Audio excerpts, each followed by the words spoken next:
வணக்கம். நான் உங்கள் தருணியகிரி. நான் அண்ணனை பற்றி சொல்லணுன்னா, நான் ஒரு 2021 to 23 வந்து வானவராயர் இன்ஸ்டியூட் ஆஃப் அக்ரிகல்ச்சர் அந்த காலேஜில் வந்து நான் டிப்ளமோ இன் அக்ரிகல்ச்சர் நான் வந்து படித்தேன். அப்போ வந்து பொங்கல் ஃபெஸ்டிவல் அன்னைக்கு சீட் கலெக்ஷன் நாங்கள் வந்து பங்கேற்றோம். அப்போ என்ன ஆச்சுங்கன்னா, நாங்கள் ஒவ்வொரு ஃபார்மராக ஆர்கானிக் ஃபார்மிங் பண்ணுறவங்கலாம் தேடி விதை சேகரிக்கும் போது தான் அண்ணன் எங்களுக்கு ஒரு கான்டாக்ட் மூலிமா எங்களுக்கு கிடச்சி. அப்போலேருந்து இப்போ வரையிலும் நான் 4 வருஷமாக இவரோட கான்டாக்டில் தான் இருக்கேன். இவரோட கான்செப்ட் எனக்கு ரொம்ப பிடிச்சி. உழவில்லை காட்டில் வந்து அவர் இதுவரையிலும் இன்னும் நான் பார்த்த வரையிலும் 4 வருஷம் நான் இந்த ஃபார்ம் பார்த்துட்ருக்கேன். இன்னும் டிராக்டர் ஓட்டினதில்லை. கெமிக்கல் எந்த ஃபெர்டிலைசருமே அவர் யூஸ் பண்ணதில்லை. ஆர்கானிக் மட்டும் தான் யூஸ் பண்ணுறாரு. அதை வாங்க என்னன்னு கேட்போம். ஐயா வணக்கம். என் பெயர் கலைச்செல்வன். நான் திருப்பூர் மாவட்டம் மடத்துக்குளம் வட்டம் கடத்தூர் கிராமத்தில் இயற்கை விவசாயம் செஞ்சுட்டு வந்துட்டுருக்கிறேன். நான் பார்த்தீங்கன்னா மறைந்த நம்மாழ்வாரிடம் 2009 நான் பயிற்சி பெற்றேன். ஐயாட்ட நான் பயிற்சி பெற்றதுக்கு பிற்பாடு பார்த்தீங்கன்னா என்னோட விவசாயத்தில் பார்த்தீங்கன்னா பிரதானமே தென்னை தான். இந்த தென்னையில் பார்த்தீங்கன்னா உழவில்லை, உரமில்லை, மருந்தில்லை, இதை நோக்கி தான் நான் பயணிச்சுட்டு இருக்கிறேன். சரி, இது நீங்கள் சாத்தியமானா இந்த கேள்விக்கு பதில் உங்கள்கிட்டயே விட்டுறேன். நான் என்ன காரணம்னா, உழவில்லை அப்படிங்கிறீங்கள, உழவு ஓட்டாமல் நம்ம தென்னை வளர்த்துருக்க முடியுமான்னா நிச்சயமா முடியும். எப்படி முடியும்னா, இந்த தென்னைக்குள்ள வந்து பல கோடிக்கணக்கான மண்புழுக்கள் நீங்கள் வளர்த்துட்டீங்கன்னாவே உழவு செய்யணுங்கிற வேலை இல்லை. அந்த உழவு பணியை இந்த மண்புழுவே செஞ்சிடும். அதுக்கு நம்ம என்ன செய்யணும்னா, இயற்கை சார்ந்த இடுபொருள்களை கொடுக்கணும். நான் ஐயாவிடம் பயிற்சி பெற்றதுக்கு பிற்பாடு பார்த்தீங்கன்னா ஜீவாமிர்தம், பஞ்சகாவியம், ஈயம் கரைசல், மீன் அமில எண்ணெய் இதெல்லாம் நானே தயாரிச்சிருவேன். இந்த 4 வகையான உரங்களையும் பார்த்தீங்கன்னா ரேஷியோ பிரகாரம் கலந்து இந்த தென்னை மரத்தை கொடுத்துருவேன். எப்படி ரேஷியோன்னா, 1000 லிட்டர் ஜீவாமிரத்துக்கு 1 லிட்டர் பஞ்சகாவியம், 1000 லிட்டர் ஜீவாமிரத்துக்கு 3/4 லிட்டர் ஈயம் கரைசல் பழக்கரைசல், 1000 லிட்டர் ஜீவாமிரத்துக்கு 600 ml மீன் அமிலோ எண்ணெய், இது 4ம் கலந்த கலவை தான் தொட்டியில் வச்சிருக்கிறேன். இந்த உரத்தை நான் எப்படி பயன்படுத்துறேன்னா, ஒரு தடவை தேங்காய் வெட்டுறதுக்கு 45 நாட்களுக்கு நான் ஒரு முறை தேங்காய் வெட்டிடுவேன். ஒரு மரத்துக்கு வந்து 18 லிட்டர் வீதம் இந்த குடத்துல கொடுத்துருவேன். இதனால என்ன பெறுதுன்னா, உரச்செலவு எனக்கு கம்மி. இந்த இயற்கை சார்ந்த இடுபொருள்களை கொடுக்கறதுனால என்னோட பூமியில் பார்த்தீங்கன்னா மண்புழுக்கள் பல்கி பெருகி இருக்கிறது. உழவு பணி செஞ்சிருது, உரப்பணி நிறைவடைஞ்சிருது. 3வது பார்த்தீங்கன்னா, இந்த மாதிரி இயற்கை சார்ந்த இடுபொருள்களை கொடுக்கறதுனால எந்த நோய்க்கு என்னோட தென்னைமரம் ஆட்படவில்லை. கேரளா வாடல் நோயோ, தஞ்சாவூர் வாடல் நோயோ, கூன்வண்டு தாக்குதலோ, காண்டாமிருக வண்டு தாக்குதலோ, வெள்ளை தாக்குதலோ இல்லை. சான்று நீங்கள் பார்த்தீங்கன்னா எல்லா மரத்தையும் ஆய்வு செஞ்சீங்கன்னா அது உங்களுக்கு கண்கூட தெரியும். இதை ஒவ்வொரு விவசாயிகளும் நோக்கி நம்ம பயணிக்கணும்.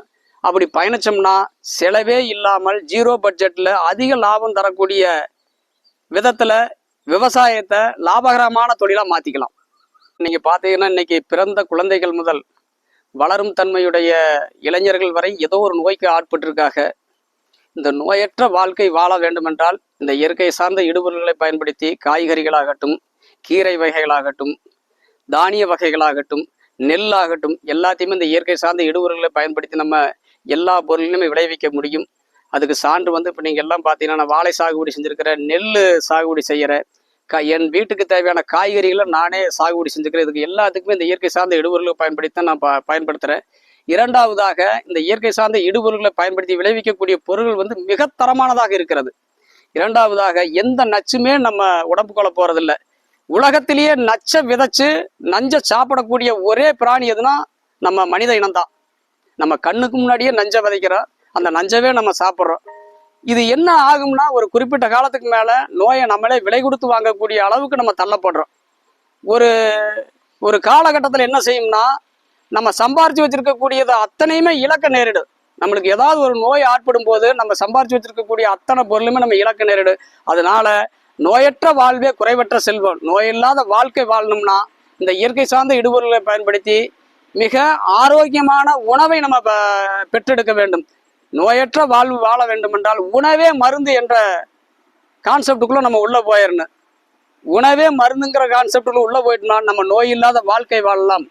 ஆரோக்கியம் இல்லாத கல்வி வேஸ்ட்டு, ஆரோக்கியம் இல்லாத செல்வம் வேஸ்ட்டு, ஆரோக்கியம் இல்லை என்றால் வாழ்க்கையே வேஸ்ட்டு. மிகப்பெரிய ஆண்டவன் கொடுத்த அருள்லேயே மிகப்பெரிய கொடை என்னன்னா ஆரோக்கியம்தான். ஒவ்வொருவரும் ஆரோக்கியத்தை நம்ம முதன்மை இடத்துக்கு கொண்டு போகணும். அப்படி கொண்டு போனோம்னா இந்த இயற்கை சார்ந்த இடுபொருள்களை பயன்படுத்தி நம்ம விளைவிக்கக்கூடிய பொருள்களை நம்ம சாப்பிடணும். இந்த சமுதாயத்துக்கும் கொடுத்து நோயற்ற வாழ்க்கை வாழ்றதுக்கு நம்மளும் ஒரு பங்களிப்பை கொடுக்கணும். ஆனா இந்த தேங்காய் நீங்க இப்போ 45 நாளைக்கு ஒரு தடவை போடுறீங்க, அது வந்து நீங்க லோக்கல் ஃபார்மருக்கு ஏதாவது கொடுக்குறீங்களா, லோக்கல் மார்க்கெட்டுக்கு கொடுக்குறீங்களா, இல்லை எக்ஸ்போர்ட் அது மாதிரி ஏதாவது பண்றீங்களா? ஐயா பார்த்தீங்கன்னா இப்போ என்னோட தேங்காய் பார்த்தீங்கன்னா நான் இந்த இயற்கை விவசாயத்துக்கு உள்ள வராதுக்கு முதல்ல பார்த்தீங்கன்னா என்னோட தேங்காயோட நிகர எடையே பார்த்தீங்கன்னா 420 கிராம்ல இருந்து ஒரு 480 கிராம் சராசரியா இருந்துகிட்டு இருந்தது. எப்போ நான் இந்த இயற்கை விவசாயத்துக்கு உள்ள வந்தேன்னா படிப்படியே என்னோட தேங்காய் பார்த்தீங்கன்னா 500 gram, 530 gram, 560 gram, 600 gram, 680 gram, இப்போ 713 கிராமுக்கு வந்துருச்சு என் தேங்காய். ஒரு காயோட நிகர எடை வந்து 713 கிராமுக்கு வந்துருச்சு. இரண்டாவது பார்த்தீங்கன்னா 2016-17 மிகப்பெரிய வறட்சி, தமிழ்நாடே தம்பிக்கும் அளவில் மிகப்பெரிய வறட்சி வந்தது. அப்போ பார்த்தீங்கன்னா பக்கத்தால் இருக்கக்கூடிய விவசாயிகள் பூராமே 10 லட்சம் 15 லட்சத்துக்கு தண்ணி விலைக்கு வாங்கி ஊற்றுனாங்க. நான் ஒரு சொட்டு தண்ணி கூட 6 மாதம் என்னோட தென்னை மரத்துக்கு கொடுக்கல. அப்பவும் பார்த்தீங்கன்னா என்னோட தென்னை மரம் கம்பீரமாக நிமிர்ந்து நின்றுது. என்ன காரணம், இந்த இயற்கை சார்ந்த இடுபொருள்களை கொடுத்ததனுடைய விளைவுதான் நினைக்கிறேன். அப்படியே ஒரு மரம் கூட சோட போகாம காயாம இருந்தது. தண்ணி விலைக்கு வாங்கி ஊற்றின மரங்கள் கூட காஞ்சி போச்சு. ஆனால் என்னோட மரம் அப்படியே கம்பீரமாக நின்றுது. அது எனக்கு மிகப்பெரிய வெற்றி. இரண்டாவது பார்த்தீங்கன்னா மார்க்கெட் பிரைஸ்ல இருந்து இன்னைக்கு ஒரு 54,000 ரூபாய்க்கு தேங்காய் போகுதுன்னா என்னுடைய தேங்காய் வந்து 20,000 ரூபாய் எச்சு கொடுத்து எடுத்துக்கிறாங்க. என்ன காரணம்னா இந்த இயற்கை சார்ந்த இடுபொருள்களை பயன்படுத்தி நான் விளைவிக்கக்கூடிய தேங்காய் பார்த்தீங்கன்னா சட்னியோ சாம்பாரோ குழம்பு வகைகளோ எதுவுமே கெடுறதே இல்லை. ஒரு குறிப்பிட்ட காலக்கெடுவுக்கு மேல இது நல்லா இருக்குது. அதனால என்னோட தேங்காய் வந்து 20,000 ரூபாய் எச்சு கொடுத்து வாங்கிக்கிறாங்க. அது எனக்கு மிகப்பெரிய ஒரு பொருளாதாரத்துல மிகப்பெரிய வளர்ச்சி எனக்கு கிடைச்சிருக்க வரம்னே சொல்லலாம். இரண்டாவது பாத்தீங்கன்னா என்னோட தேங்காயை பக்கத்தால 2 கம்பெனி சாந்தி மற்றும் எஸ்கேஎம்னு ஒரு நிறுவனம் இருக்குது. அங்க இருக்கக்கூடிய கற்றறிந்த நபர்கள் எல்லாம் சேர்ந்து இந்த மாதிரி இயற்கை தேங்காய் இங்க கிடைக்குன்னு சொல்லி போட்டு ஒரு 6,000 காய், ஒரு காய் 50 ரூபாய் வீதம் நான் வித்துறேன். ஆரஞ்சு 30, 3 லட்சம் ரூபாய்க்கு எப்படி நம்ம விற்க முடியும்? ஆனா சந்தைப்படுத்துதல வந்து ஆர்கானிக் இந்த இயற்கை சார்ந்த இடுபொருளை பயன்படுத்தி விளைவிக்கக்கூடிய பொருள்களுக்கு இன்னைக்கு ஒரு நல்ல அவேர்னஸ் வந்துருச்சு, ஒரு விழிப்புணர்வு வந்துருச்சு. அதனால நம்ம இந்த இயற்கை விவசாயம் செய்வதனால ஒருபோதும் நம்ம தோற்கடிக்கப்பட மாட்டோம். இயற்கை சார்ந்த இடுபொருள்களை பயன்படுத்தி விளைவிக்கக்கூடிய பொருள்களுக்கு வரும் காலத்தில் மிகப்பெரிய வரவேற்பு இருக்குது. இதை நோக்கி நம்ம எப்பவுமே பயணிச்சுக்கிட்டே இருந்தோம்னா நம்மளுக்கு ஒரு நல்ல எதிர்காலம் இருக்குது. நீங்க எக்ஸ்போர்ட் அது மாதிரி பண்ணீங்கன்னா இன்னும் உங்களுக்கு லாபம் அதிகமாக கிடைக்கும். இப்போ நாங்க வந்து தென்றல் இயற்கை விவசாய குழுன்னு ஒரு குழு வச்சிருக்கிறோம். அந்த குழு மூலியமா முதல் வருடத்திற்கான ஆர்கானிக் சர்டிஃபிகேட் வாங்கிட்டோம். 2வது ஆண்டுக்கான சர்டிஃபிகேட் இப்போ தர்றதுக்கு ஒரு 10-15 நாளில் கொடுத்துருவாங்க. 3ஆம் ஆண்டு சர்டிஃபிகேட் வாங்கிட்டா இப்போ ஜெர்மன்லேருந்து வந்து ஒரு குழு பார்த்துட்டு போயிருக்காங்க. சிங்கப்பூர்லேருந்து ஒரு குழு, 2 நாட்டிலேருந்து வந்து ஒரு குழு பார்த்துட்டு போயிருக்காங்க. என்ன கோரிக்கை வச்சிருக்காங்கன்னா, இந்த ஆர்கானிக் சர்டிஃபிகேட் வாங்கினீங்கன்னா இங்கேருந்து நாங்கள் காய் எங்கே எக்ஸ்போர்ட் பண்ணிக்குவோம். 1 கிலோ தேங்காய் வந்து $2.25 எடுத்துக்கிறோங்கிறாங்க. ஒரு டாலர் வந்து 87 ரூபாய்னா $2.25 நீங்க கணக்கு போட்டு பாருங்க. நம்ம இந்தியாவில் சந்தைப்படுத்துதல் ரொம்ப கஷ்டம். வெளிநாட்டுக்கு ஏற்றுமதி பண்ணணும், நம்மளுடைய பொருளாதாரம் மிகப்பெரிய வளர்ச்சி பெறும்.